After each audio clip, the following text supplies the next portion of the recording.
On today's show, I am pleased to welcome philosopher, political commentator, and the founder of the Substack called Interlinked, Dylan Allman.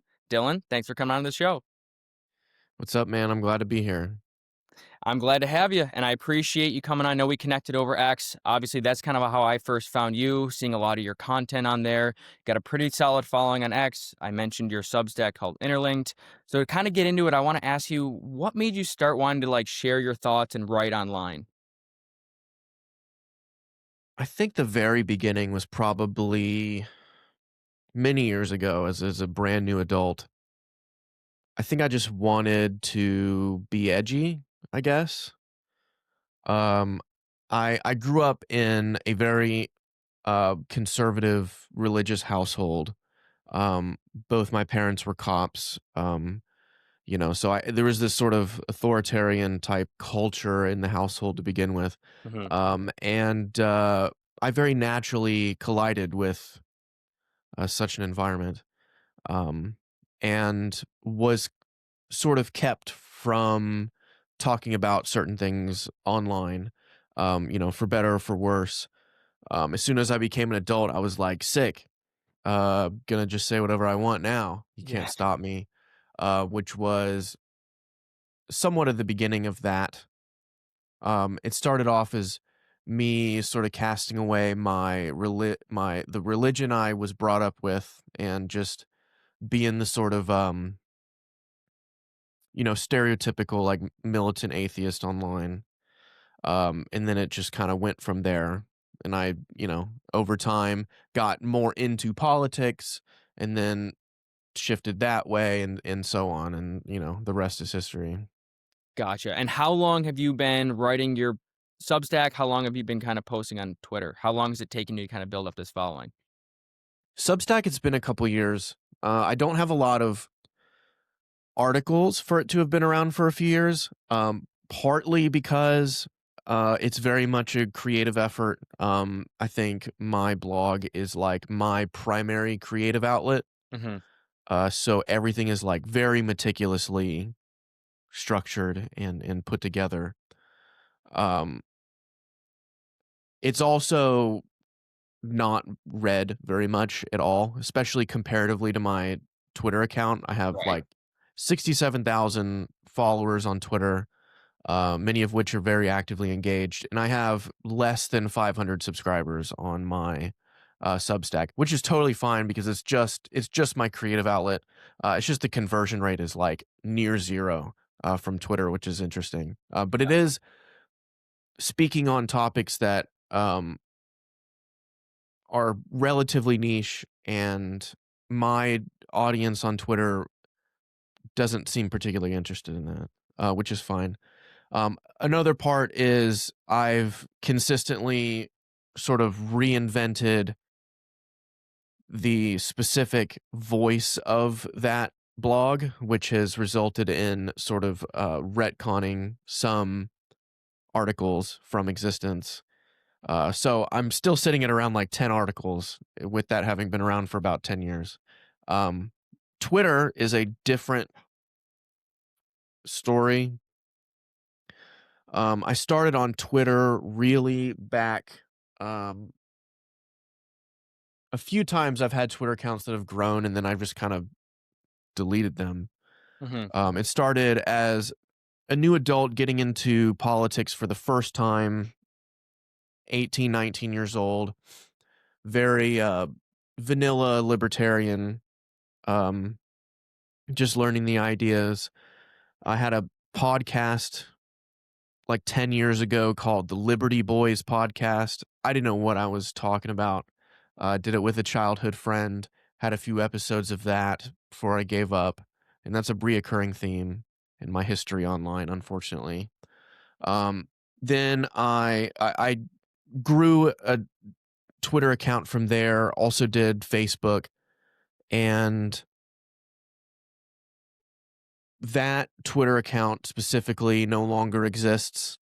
But I did that, joined the army, started a new anonymous account from whenever I was in the army, had another podcast under that name. And that was when I started getting much deeper into political philosophy. Then that account no longer exists, and I started another account under my real name, had another podcast under my real name at the tail end of my time in the Army. Um, and this was 2021.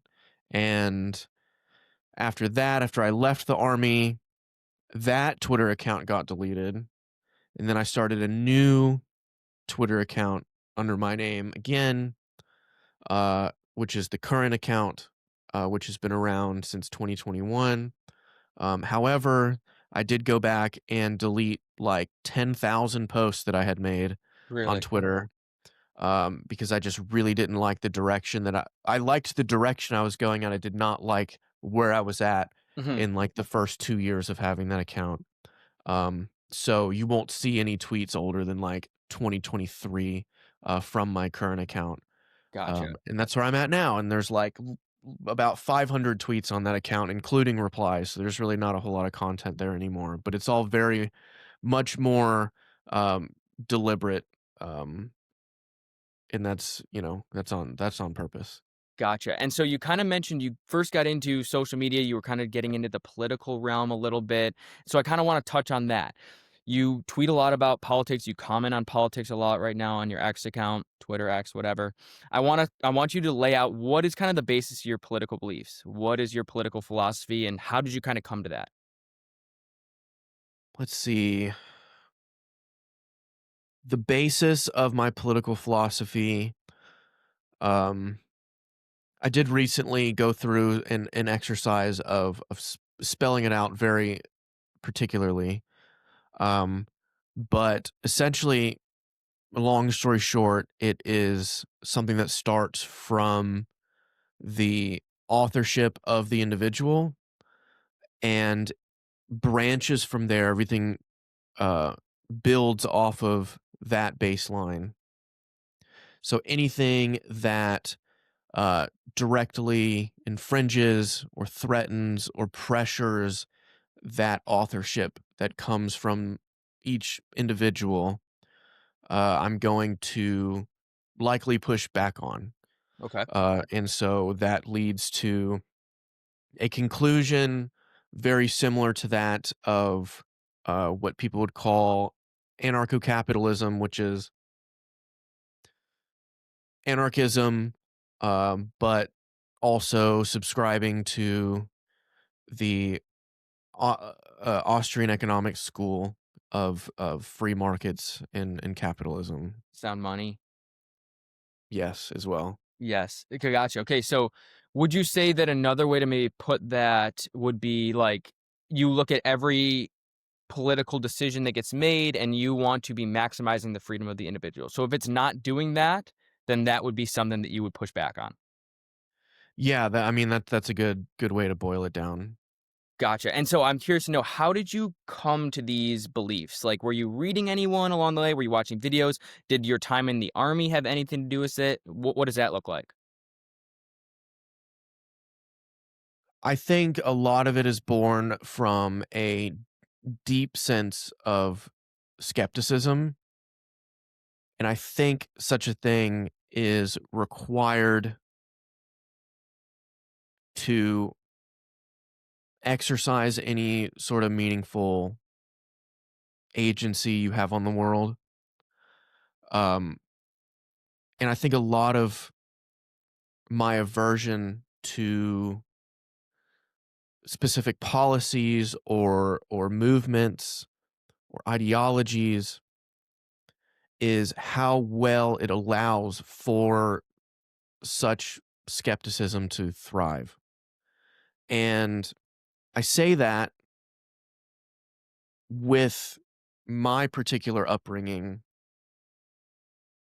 being founded on skepticism, um, and it is born from my original religious upbringing, like I had previously mentioned, Hmm. because I was ideologically very sheltered growing up, which makes sense. If from an outsider looking in, if somebody truly believes the people that don't believe what I do theologically are going to suffer forever, it makes sense to try and shield them from such doubt. Mhm. And so that, that makes sense to me. But as at becoming an adult and realizing that there is more to the world than just that, really rubbed me the wrong way. And I think inspired this deep-seated skepticism about pretty much everything. I've said this many times before, but I thought the word atheist meant like literally worshiping the devil until I was 17 years old. So when I realized, okay, there are like other things, I like, in fact, I don't have to believe anything theologically. I felt very lied to and went, okay, well, what else is there in the world that is being kept from me? What is being funneled to me in a way that keeps me from even realizing that there are other ways to do things or other ways to look at things? And that's what led me down the political path that I find myself today, stemming from those religious pressures. I started looking into politics. And it's okay, well, there's these two parties, and wait, there's a third party. There's a libertarian party. I've never even heard of that. Mhm. So of course I dive into that. Like, okay, well, what is this philosophy that they're talking about? And I start reading that. And a lot of people in this space joke about like, what is the difference between a libertarian and an anarchist, and people will say about 6 months. And that's very true for a lot of people, and that's what I found myself, because you start to read the philosophy and you just keep going down and down and down until you realize what this is built off of, and then you start to question the legitimacy and the political authority of the state itself, Mhm. and then it's like, okay, this doesn't actually have a good justification for it at all. And To jump in there, it's kind of crazy how fast someone can go from like a libertarian of like I just want small government, like Ron Paul is the best, to like you're a full blown like I don't even know if the state should exist. right. The rabbit hole that you can go down if you want to is very wild, and once you get on that track, it will take you to some crazy places. So I definitely kind of see where you're coming from there.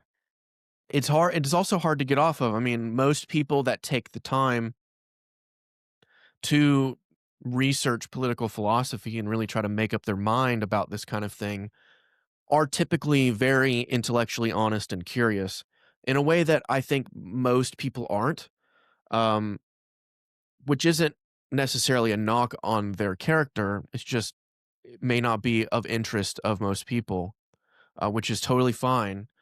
Um, and in fact, I would like to live in a world where you don't have to be politically connected, Hmm. because I think the idea of a informed voter is a myth. I think that's, especially nowadays, impossible. Like you just cannot be informed on every topic. Um, which also applies to representatives in the government. There's no way that they have an informed opinion on all of the things that they are in charge over and all the things that they're voting for. Um, and I think that is a problem. But I think that's downstream from having such a large government. So I would like to live in a world where you just don't have to think about politics at all. I choose to, Right. and because of that, I think once you start to really think about it, you start to realize, okay, well, that isn't satisfactory. I'm going to continue down this path. And that's why it's a very common experience for people uh, ha- to participate in that pipeline. So I think that's a good observation that you have. Yeah, and I think too, like that's a great point about how big government. I want to live in a society where politics is not in everyone's face every day as well. And I think that that's a symptom of the government being so large. It is Hmm. constantly involved in people's lives. And so therefore it becomes part of everyone's day to day.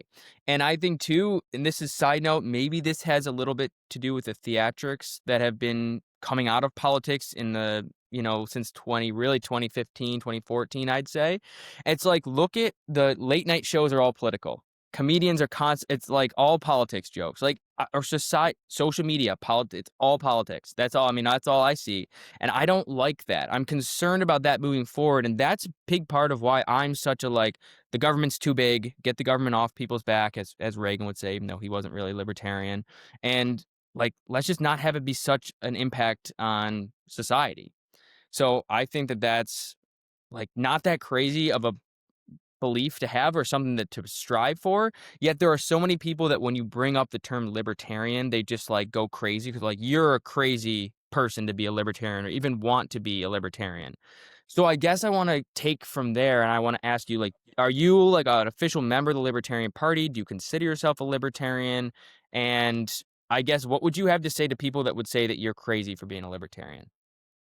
Cool. I do want to hit on one thing from what you said. I think what you're describing is a huge problem Hmm. in that, for many reasons, politics dominates the news cycle. It dominates the psyche of a lot of people in this country and other countries as well. I think it is a hindrance to cultural and technological development because Hmm. so much time and energy and money are getting funneled uh, into these political programs. So we see that suffer, which is a problem. We also see people's emotional development struggle as well because of that. And you have such strong parasocial relationships with all of these politicians and with these pundits that are talking about politics. Hmm. How many actual relationships can one person really have? That number is limited. And when that number is filled with relationships that people have with politicians, with these influencers that will never meet them, that will never have an actual valuable, meaningful relationship with, their a general number of actual fulfilling relationships suffers from that because they're just being so distracted by these things. Hmm. And so it's a huge problem that it's so embedded into our society to this extent. Um, and then to answer your question about libertarian politics, um, I think at one time I was a member of the party, probably close to 10 years ago. I'm certainly not anymore. I don't have a particular issue with the Libertarian Party. Uh, act like party politics is just not for me. I absolutely despise it. I have relationships with people that are involved in the Libertarian Party in leadership positions in the party. I've done contract work for them for social media, but I'm party politics is not for me. Um, I would probably loosely consider myself to be a libertarian in my political philosophy, although there's a lot of baggage that comes with such a label depending on who you talk to. Right. Um, I certainly am not someone who subscribes to the moral philosophy of libertarianism, although I treat libertarianism as solving a coordination problem. And I think libertarian philosophy is phenomenally good at that, especially regarding economics and, for example, like Murray Rothbard's description of the state. Hmm. These are very, very useful things. So in those terms, yes, very much. I think that describes me. But there are a lot of people that um, who treat libertarianism as a moral philosophy, which I don't have a particular issue with. But I am just simply not a believer in moral philosophy, period. So again, that part's just not for me. People that think that libertarians are kooky, I think sometimes have good reason to believe that because there are a lot of kooky libertarians. Hmm. And especially a lot of people that do a disservice to the philosophy itself because they are kooky and because they describe themselves as libertarians. But I would push back and say, okay, well, look at the actual philosophy, look at what they're actually advocating for, look at the reasons and incentives that are behind what they're advocating for, and make a judgment based on that.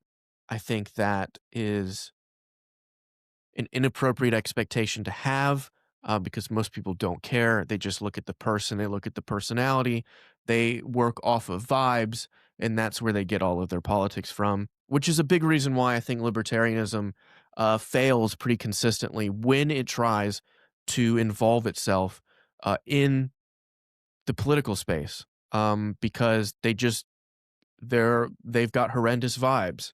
Right. Um, they The problem is that I believe libertarianism, taken to its fullest extent, is incompatible with politics. And so when you try to get people that really believe this involved in politics and you try to base an entire party around politics, you're going to fail because when you frame the Libertarian Party as, hey, we're the party of principle, we have this like multi-page platform and we're going to be super strict on this philosophy because this is what we believe in.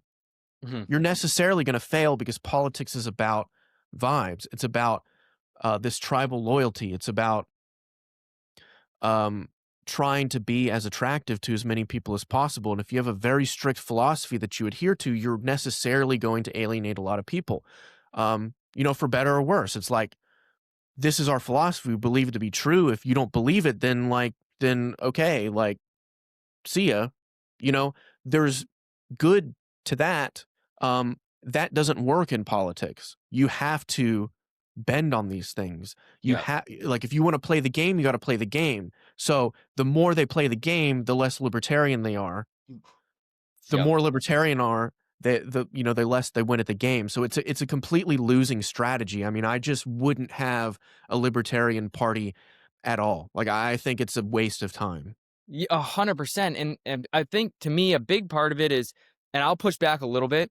The reason that they're so bad in the political arena is because the system's rigged for only two parties. So that's one thing that they can never gain any real traction. However, the party in and of itself is one, unorganized, and two, it's like you kind of mentioned sometimes libertarians can be kooky. It's like you have people within the Libertarian Party that will like make a big deal about borders and how like license plates are tyrannical, and then it's like other Americans like listening to that are like, what are they like, who cares, why are we talking about license plates? But then it's like inside the party too, like you have like the Mises caucus who like really focuses in on the economic situation within the country, and like that to me it's like I'm there where those guys are. And it's like, the party's small, we're not on the ballot in every state. It's like you're never going to gain real traction with that. So I guess I kind of want to ask too, because you had mentioned doing some contract work for them. You have some connections within the party. Mhm. Is there an avenue? And I know you don't think that maybe there should be, but is there a way that you could see libertarianism potentially working out in some form in the United States, whether it be hijacking the Republican Party and running as Republicans? Or do you think that libertarianism as a philosophy and kind of as a political group can work? Or do you think it's just abandon it? I think I think it's not worthwhile to treat libertarianism as this is the destination and that's it. Because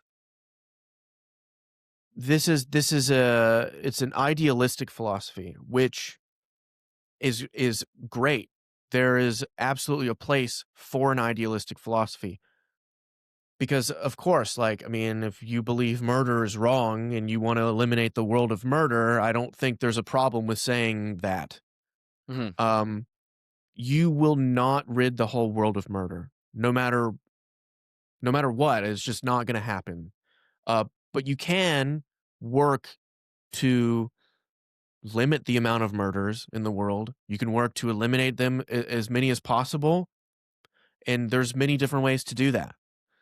And I think treating libertarianism similarly is an important thing to do, and to treat libertarianism as sort of a pressure,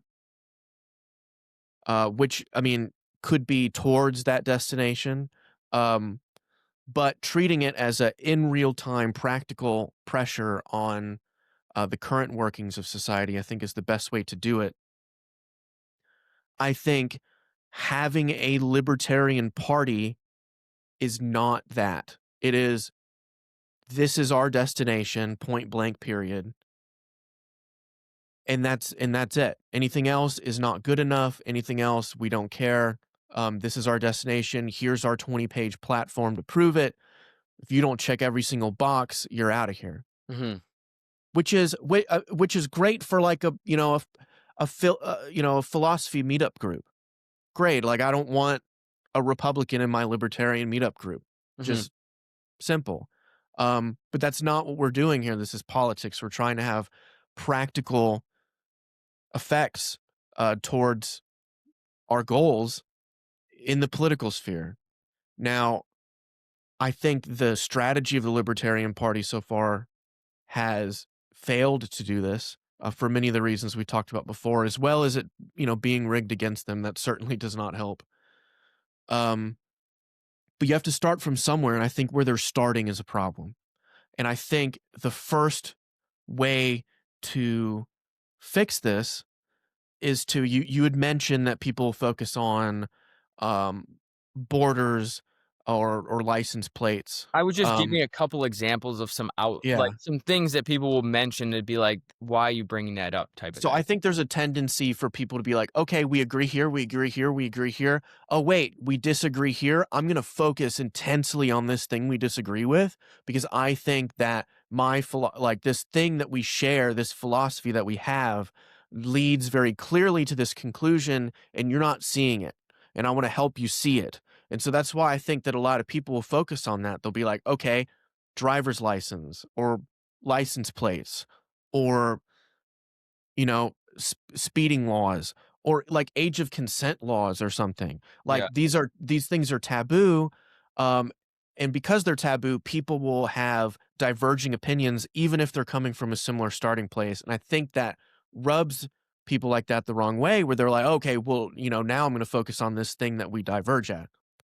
I think that's a poor strategy. Like, if you're not, again, in like a philosophy meetup group. Those are the things you focus on the philosophy meetup group, because this Right. is where you're diverging and y'all are coming from this, similar foundation, and that makes sense. That's fun. That's great. You're working out philosophical problems. That's not politics. Hmm. Like, that's a big reason why politics sucks. That's why, I hate it. Um, but that's the reality of the situation. And so people that treat the Libertarian Party as a philosophy group are failing in that respect, because it's not. Start your own philosophy group if you want to do that. But regarding politics, that's not the way to do it. You mentioned the Mises Caucus and them focusing on economics and stuff like that. That makes sense. Focus on the things that people will respond to. No one's going to be like, okay, cool, you made a good argument on why we shouldn't have license plates. Right. We're going to work on eliminating license plates in the country. That's just not the current state of affairs. Like, you're Right. not going to accomplish anything that way. Focus on the wins that you can Hmm. and go from there. So I think, and there's a bit of a movement in these circles to do this as well. I think the Libertarian Party should be rebranded completely. As Hmm. much as I hold libertarianism as a philosophy dear to my heart, I think that it's doing a disservice to libertarian goals by having a libertarian party involved in politics. I think a better scenario would be rebranding the party to something like the American Liberty Party, and make it have like 5 things on the platform that Yeah. are like super important that, we're going to speed at to try and fix and work with people to try to fix them that are very clearly on the pathway to libertarian goals. I don't think there's any problem with that whatsoever. You take the branding off of it, so not someone doesn't have to be a libertarian to work on these libertarian goals. They also don't have to look at a platform of like 100 things that they have to agree with on 100% in order to fit that picture. Mhm. I think that's necessarily alienating, and it's something that the other parties don't have to worry about. No one cares what the Republican Party platform is, like, at all. I don't think anyone No one even would knows even what tell you, yeah, they have a platform, it's but different depending on doesn't who gets the nominee. That it's is the just a label. And and that's what helps those 2 parties succeed, is that no one cares. yeah. Which is, again, that sucks. That's a problem, but it's politics. That's how that works. And the Libertarian Party is at a significant disadvantage because they focus their forefront on the platform. Mhm. Did And I that hurts them. That's a great point, too, because that's a big difference between Democrats and Republicans versus libertarians. Whoever, generally speaking, whoever gets the Republican nomination for just to say for president, the whole party rallies around them. Doesn't matter how closely aligned you are to what they stand for or not. Same thing with Democrats. Libertarians, it's not like that. I mean, we saw this in the last election. I'm not sure how closely like you watched it, but was it Chase Oliver was the nominee for the Libertarian Party? The biggest, most well-known people in the Libertarian Party would not endorse him and get behind him. And it's like, how do you even expect to? I mean, of course, they had no shot at winning. How do you even expect to get any votes or gain any traction? So, like, that's a serious problem. But I also like what you mentioned about rebranding the party and having like 5 to 8 simple things that they stand for. I think that's another issue with something. Do you know who Andrew Yang is? Yep. With him, he's trying to form like this forward party, and of course, they can't get any traction. To me, I listen to him speak on podcasts and interviews, and the biggest thing is because they don't stand for anything. No one knows what the party's about. And, he tries to tiptoe around being this centrist, but he's, obviously on the left. And I'm like, you gotta let the people know what they're going to be voting for if you want them to be part of this. So I really like that idea, kind of rebranding the Yeah, libertarian. there's a lot of people that believe in that. The hurdles to accomplish such a thing are very high, unfortunately. But like you said, if people don't even, that's the thing. It's like the forward party struggles with that, where no one just knows what the hell they're even doing. Um, but again, like, the same can be said about the Republicans and Democrats. No one knows what they actually believe in. Mhm. But it doesn't matter. Like they have such a stranglehold on the cultural zeitgeist that it's just, okay, this is a Republican, and it's basically just like a vibe. Again, it's a vibes thing. It's like a general demeanor thing. Right. It doesn't matter. Like there's no set of um principles or platform stances that are consistent amongst all Republicans or all Democrats.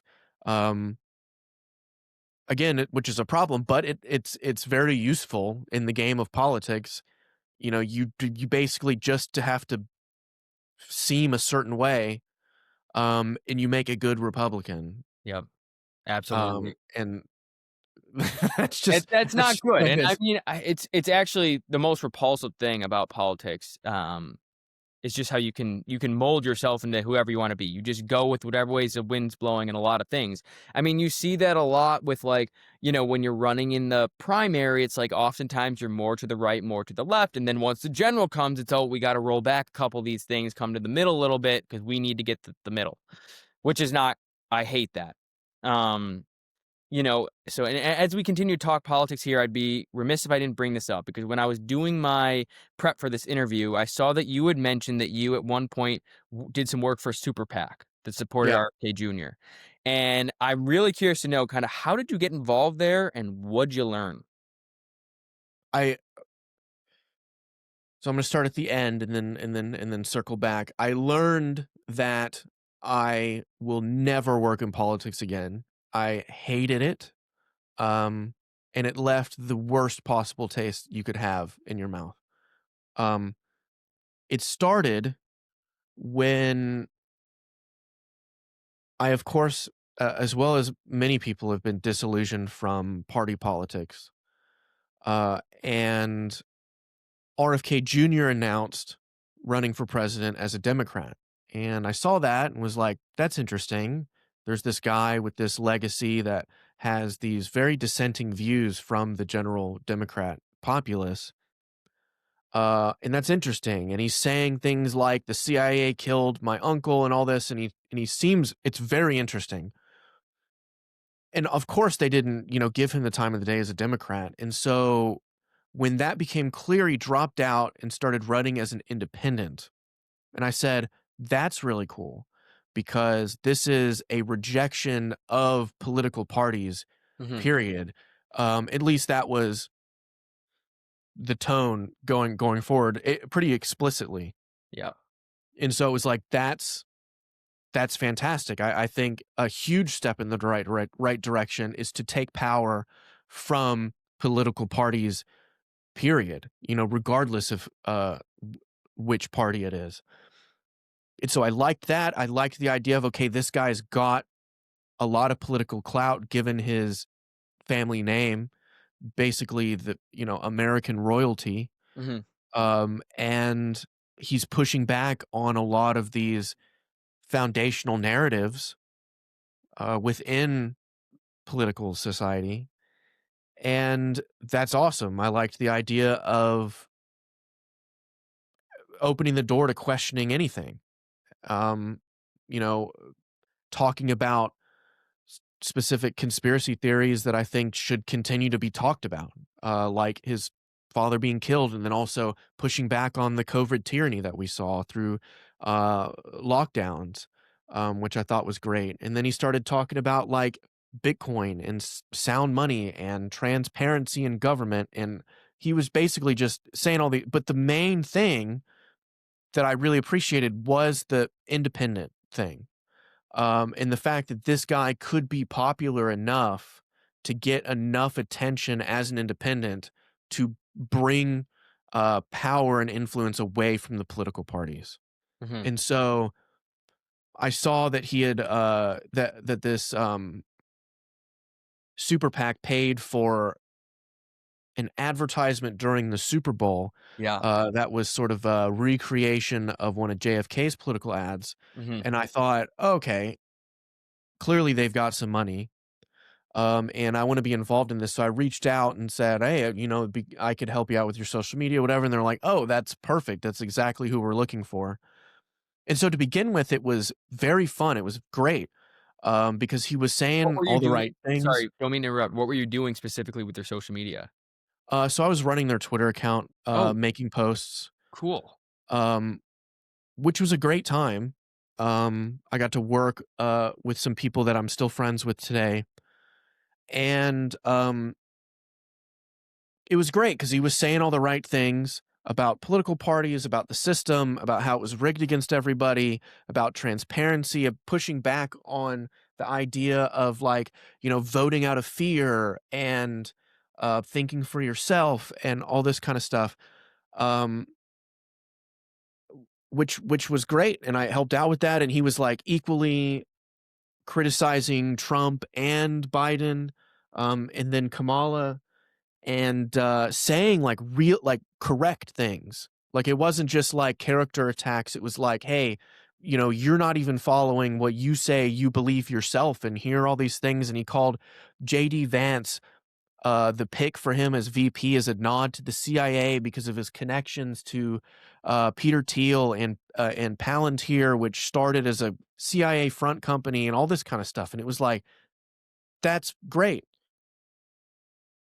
And then it turned out that all of that was just a facade. Like it was just a way to gain enough political pull to get himself a position in the next administration to work on the issues that he actually cared about, which was vaccines.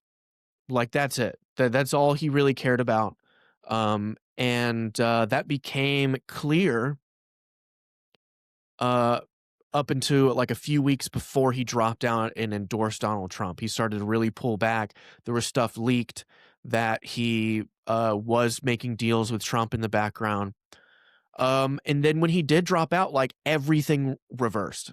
Like everything that he talked about, it was all now it was vote out of fear, don't vote for me, like don't follow your conscience, this political party is way worse than this one. Like it was like he did a complete 180 on everything. Did you have any direct communication? Like, did you ever meet or be in touch with Bobby at all? How close was the pact with his campaign? Um so I didn't have any direct communication with him. The pack, of course, legally isn't allowed to. Mhm. But of course they could, express pressures one way or the other. Um, but I mean, we were on the ground. Like I went to a bunch of political events. I went to Bitcoin conference. I went to the Libertarian National Convention, Oh, wow, that's the DNC, um, all of that. And did like because I did social media, but also like events representation, and then documented those events as well. And their campaign was there, while we were there. Um, but I mean, it's something that starts as like something like the passionate and personal can very quickly turn into something that you hate, and that's what happened here because it went okay. Um, Stop criticizing Trump now. Like we can't do that anymore. Like that's not on the agenda. Um, you know, Bobby would preach like during his independent campaigning be like like if I get something wrong, like tell me I got it wrong, like I'm going to correct myself. We need to build a culture of accountability. And there was one time he had said something about guns in particular that was completely contradictory to something he had said a couple months prior, and I pointed this out publicly. It was like, "You said this, there's a contradiction here, people are upset about it, like, I think this is a problem," and this came Mhm. from a point of concern to try to be helpful and point this out. And I got and it made people in the pack so mad, and I got, like, a personal phone call that was just like, "Hey, man, like, you really think that's a good idea? Like, you're working for essentially a political campaign. Mhm. And you're saying something that can make him look bad. Like, do you think that's good? Do you think that's good for your career?" And I think that was the moment where I was like, okay, yeah, I hate this.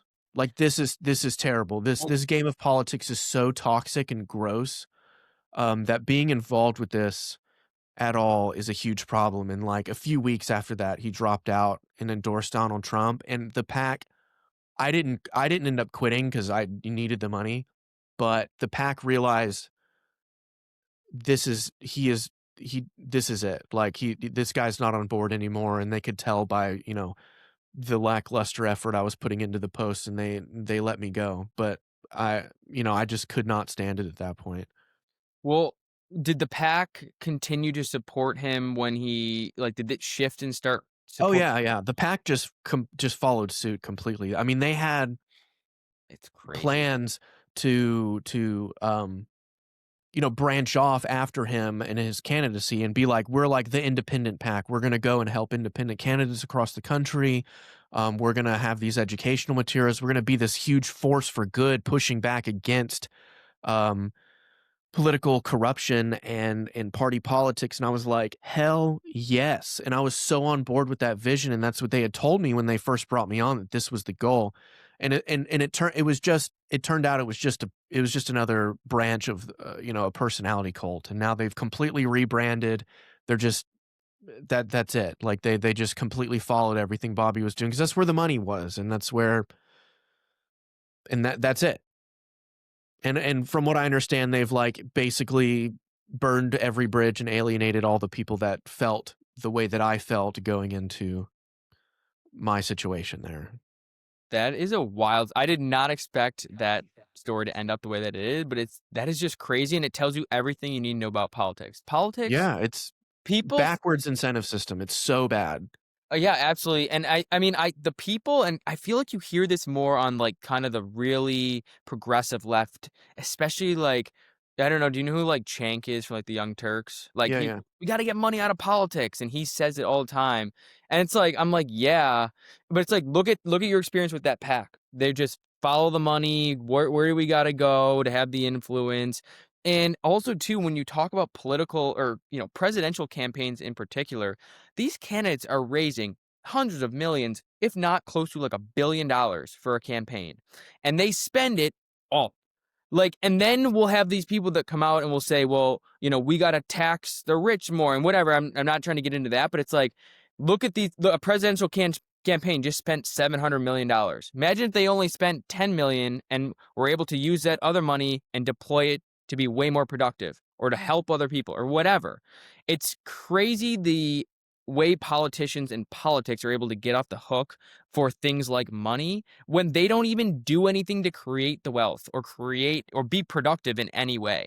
It's ridiculous to me. Well, it's so predatory too. I mean, I follow this lady on TikTok that basically gives updates to what the Trump campaign is sending out via email, and it's the most disgusting. I Give me an example. so essentially they'll send out his Trump campaign will send out an email that Now, wait, can this makes it be during look the last election? that now currently it'll Okay. send out emails. It knows its target audience, which is like old boomers, and they have all the money, right? And it will send out an email that makes it look like it's coming from Trump directly. It'll be like, "Oh, you are the most recent one I saw was like you are in the top 1,000 patriots in the world, and uh, my sources tell me that you're like one of the best of the best, and I thank you for that personally, coming from me, Donald Trump." And in order to get on my top of the top list, my people are telling me that if you just donate another $50, you'll be in the top 500 patriots in the United States. Meanwhile, And there's if you donate another 1,000, then you'll be in the top 100. And I'm gonna look at all these tonight, and I'm gonna see if you're in my top 100 patriots tonight. Just click this link, and it's like a scam coming from a different country, from like a Nigerian prince, but it's our current sitting president of the United States basically fleecing these boomers that don't know any better, thinking this is coming from Donald Trump himself. And these are campaign emails they're getting sent out weekly, if not more frequently. It's disgusting. Like it's completely manipulative, and he's making all this money, and no one cares. Like no one seems to care about that. I don't like understand. they're sending him out now. What is he raising money for at the moment? Anything. Like, To it's build a like ballroom? Like, it just to me that's yeah, crazy. it's anything. He's Oh raising my money to gosh. help him while he's in office and the thing is they can use that money to campaign for other people, and if he runs for president Right. again, he can use that money, like, he just wants money, like, he's just Yeah, I this guess dude's that's made so much money while he's in office, it's absurd. yeah. Wow. That's wild.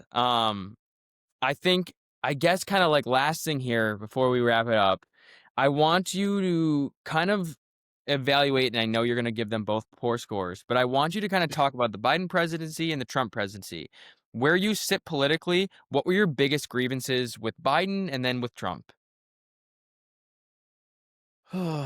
If you can narrow it down to a couple things. I think, um with Biden, I think the continuation of the COVID era policy was a problem. I think printing tons of money is a problem. I think,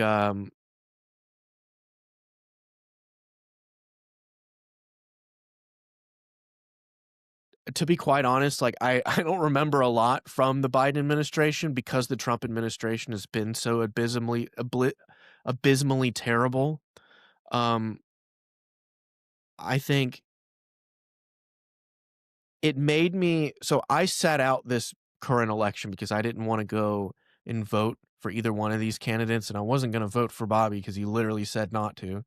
I wasn't gonna vote for Chase because I just didn't care. Yeah. I like from a personal moral standpoint, like I regret that. I regret not voting against Donald Trump, and it's been like only 1 year since he's been in office. Um, the blatant corruption is so bad. There's so much corruption, and they're just out in the open with it. It's clear that this is somebody that could not care less about the actual direction of the country. This is just a moment to personally enrich himself and his friends and his family. And the part of it that makes me hurt the worst is the people that will loyally hold water for this kind of thing. That they think this is a guy that's fighting for me, and I'm going to support him thick and thin. I'm going to come up with every possible justification for why he does the things that he does. And it breaks my heart to see that, because he doesn't care. He's not trying to help you. He doesn't know who you are. He doesn't have any of these justifications that you're laying out. But he's relying on you to come up with them for him, because he's just doing whatever currently gives himself more leverage and more power, whatever will enrich him and his friends and his family. And that's literally it. And at this point, they don't even care if that comes off as blatant as it does. They're just going to do it anyways, because, like, what are you going to do?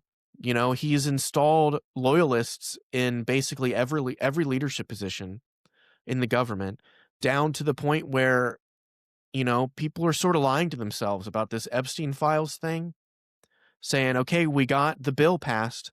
Come Friday, if his DOJ doesn't release the documents in the way that it spells out in the bill, like, they're committing a criminal act.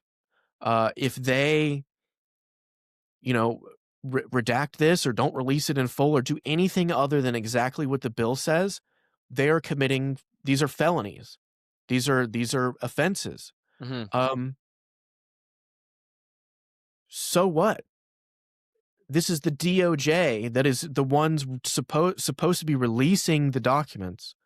They're also the ones that are liable for not releasing them. And they're the ones that have to enforce those laws to keep them accountable for releasing them.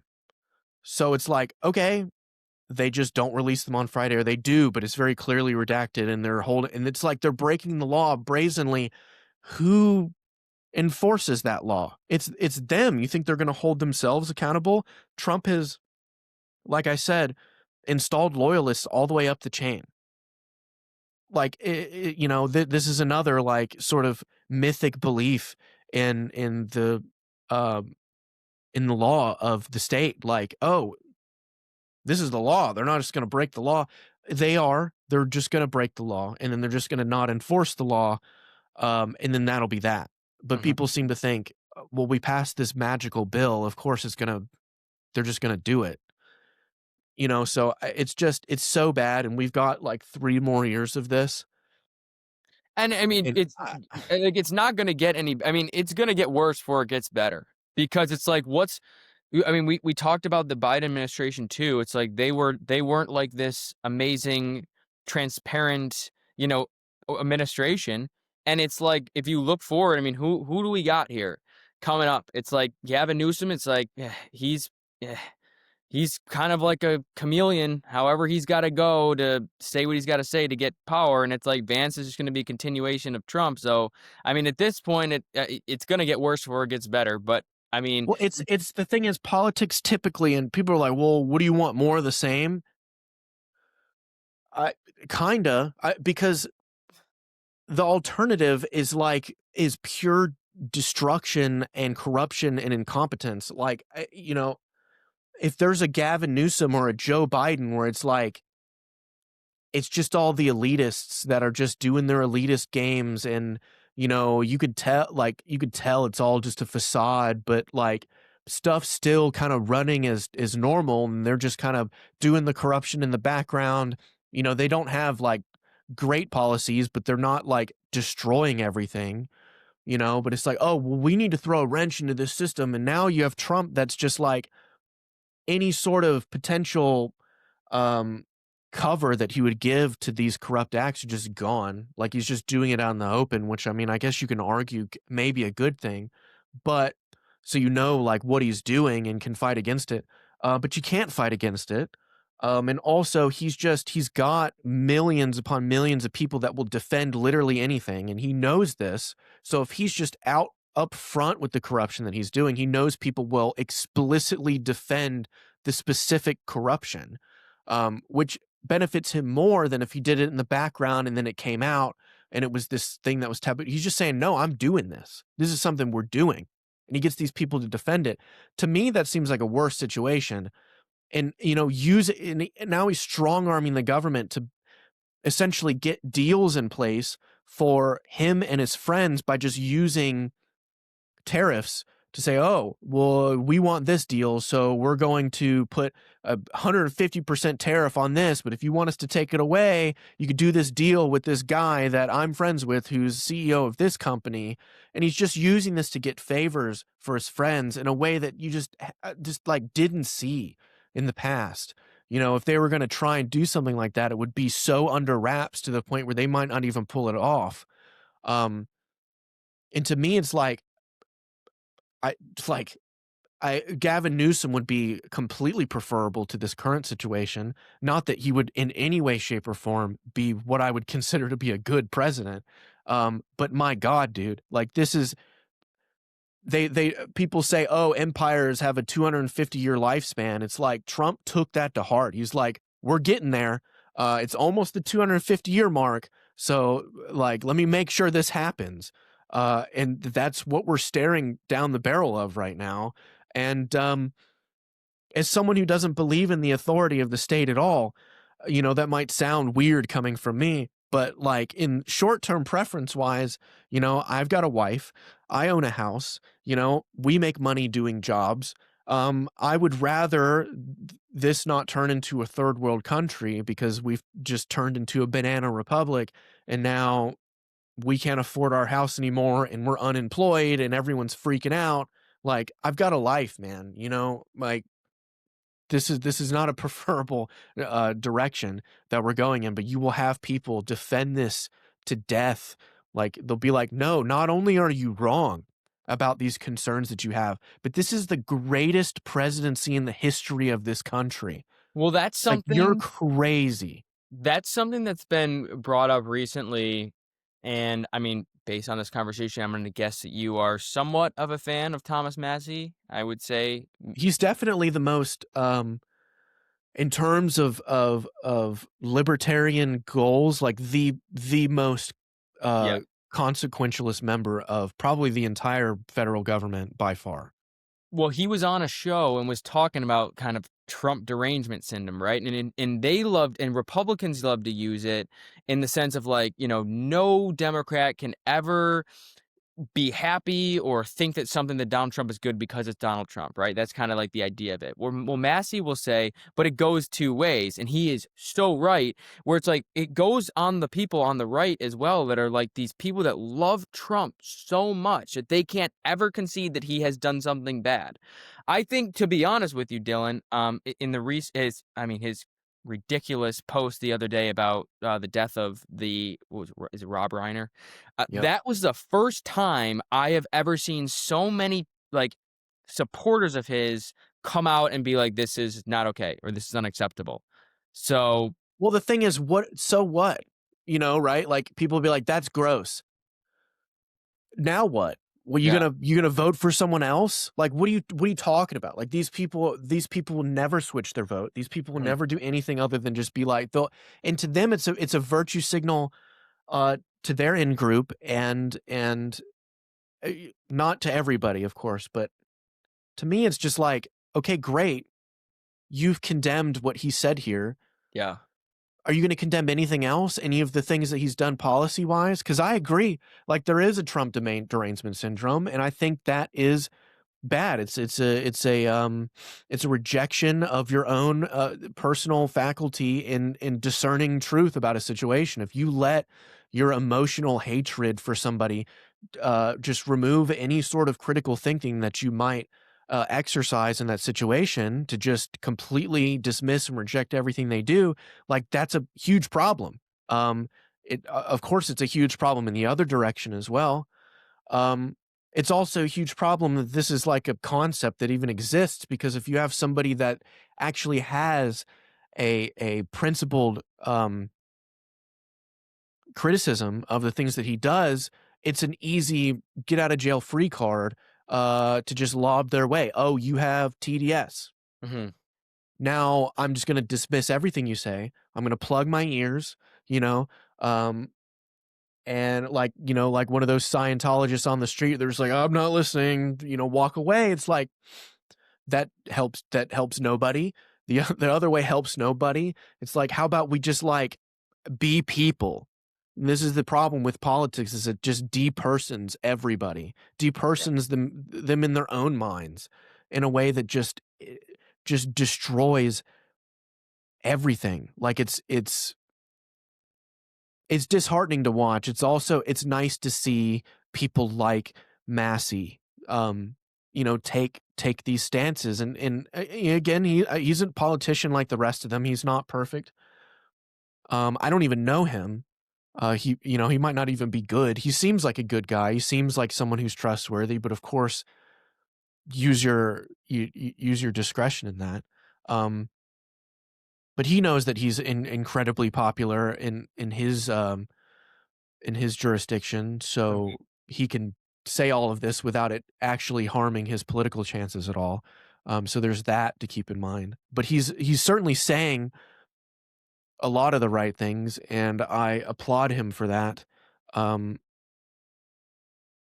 I fear for the direction in the country, and like I said, my biggest concern isn't like, oh, screw these guys, because people be like, you just hate Donald Trump. I'm like, I don't know him. Like, I don't even know the guy. Right. Like, there's very few people in this world that I hate, and that comes from like a personal relationship. That's not something you have for a public figure. I don't even know him. There's no hatred there. It's just like, these are horrible things that he's doing objectively, and I'm pointing them out. It's a problem. But like I said, my heart is with the people like those, say what you want about boomers, but the people that are like manipulated into this to make them think, this is the guy. This is somebody that is looking out for me. This is someone that's working for us. This is someone who's doing wonderful things. And I'm going to completely dedicate an entire piece of me to defend and hold water for this person, and do all of the legwork to continue to justify his actions in a way that any reasonable person knows he does not have. There is no reasonable justification for most of the stuff he does. He clearly does not care a single lick about any of these people, and it's the most one-sided relationship of all time. And it's just pure manipulation, and it's disgusting, because it removes people's personhoods. Hmm. Like, to me, I look at somebody in like that, and they're just a robot. Like, they're not a person anymore. Like, they're not actually exercising their agency in any meaningful way. Like, they've just become the mouthpiece for somebody else's games. And that's awful. We only have this one life. We Yep. only have this one conscious experience, and you're going to waste it, not even doing what you want to do, but just being completely possessed by somebody else, and literally sacrificing this one life you have for nothing, and not even for nothing, for like sometimes really terrible stuff. And these people at the top know what they're doing. They know that they think these people are stupid, that they're just gonna, and to give them credit, like, people do just follow along with it. Hmm. And it sucks to see. It's just these waves of just robots. Don't be a People robot. that completely sacrifice their personhood in that way. It breaks my heart, dude. Yeah. Yeah. I mean, so for everyone listening, think for yourself. Don't be a robot. Yeah. Dylan, this was fantastic. I really enjoyed this conversation. I am going to link your X account and your Substack in my description. So people check that out. Subscribe to Dylan, give him a follow. I really appreciate this. I hope we can do it again. This was an awesome conversation. And all the best until next time. Yeah, sure, dude. Anytime. Thanks, Dylan.